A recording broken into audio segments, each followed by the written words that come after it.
Mais ce qui me paraît plus intéressant et plus important que la manipulation technique, c'est quelque chose que, peut-être de manière un peu grandiloquente, je voudrais appeler la philosophie du montage.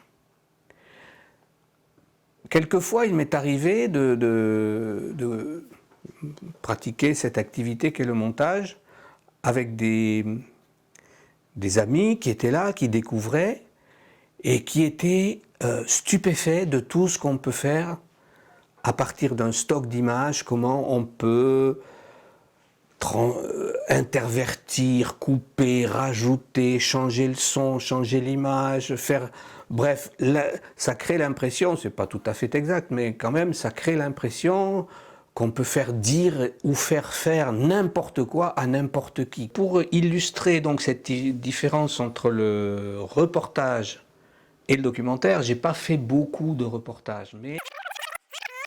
Pour illustrer donc cette différence entre le reportage et le documentaire, j'ai fait beaucoup de reportages, mais... Et le documentaire, j'ai pas fait beaucoup de reportages, mais... Et le documentaire, j'ai fait beaucoup de reportages, mais... Alors, quelle ligne de conduite adopter devant la presque toute-puissance dont on dispose vis-à-vis de ce qui a été filmé? Parce que quand on est allé filmer quelqu'un, c'est parce que cette personne,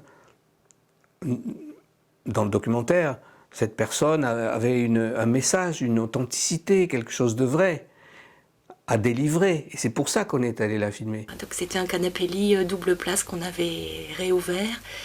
Et ce canapé lit, on a vécu toute notre enfance à sauter dessus, à regarder la télé le soir en s'endormant, à se blottir comme des chiots dans une niche, voilà.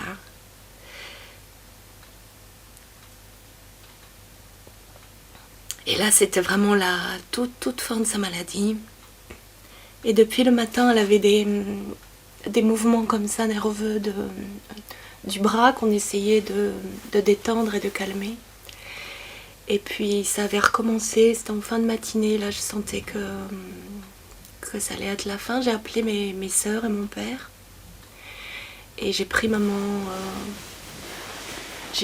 entre mes cuisses, dans mes bras. Et voilà, elle est passée de l'autre côté. Et si c'est par la suite, pour une fois arrivé là, tout chambouler et la trahir, c'est immoral. Bon, il y en a qui le font, hein, bien sûr. Comme partout, il y a des voleurs, il y a des tricheurs, et là aussi, il y a des tricheurs. Mais moi, je me dis que il ne faut pas tricher, c'est malhonnête. Si on est allé filmer quelqu'un, il faut le respecter. Mais en même temps, on ne peut pas être dans une position de béatitude par rapport à la parole qui a été donnée et puis se trouver avec une interview de 35 minutes que personne ne va écouter parce que c'est trop long ou une action trop compliquée. Bon. Donc moi je me dis que la philosophie, le maître mot de la philosophie du montage, c'est la concentration.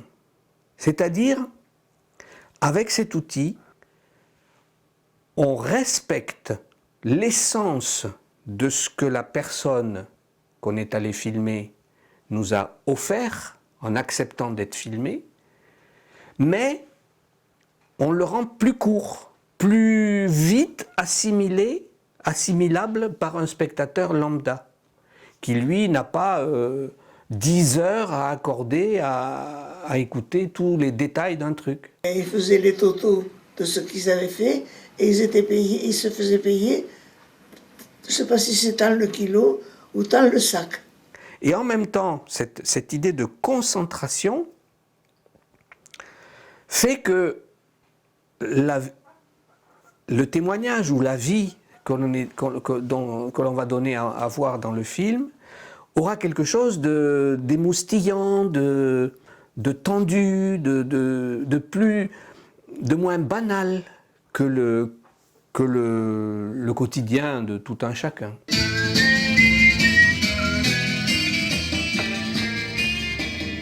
Et déjà c'est terminé. que quand il était fatigué, il était à bout du travail, et voir cette machine sans travailler, ça le minait. Et il n'avait pas d'acquéreur pour la vendre, il fallait qu'il la donne, parce que les moissonneuses batteuses avaient fait tout, a tout détruit. Et alors il a mis de colère, je ne sais pas pourquoi, il l'a brûlé dans un coin du pré.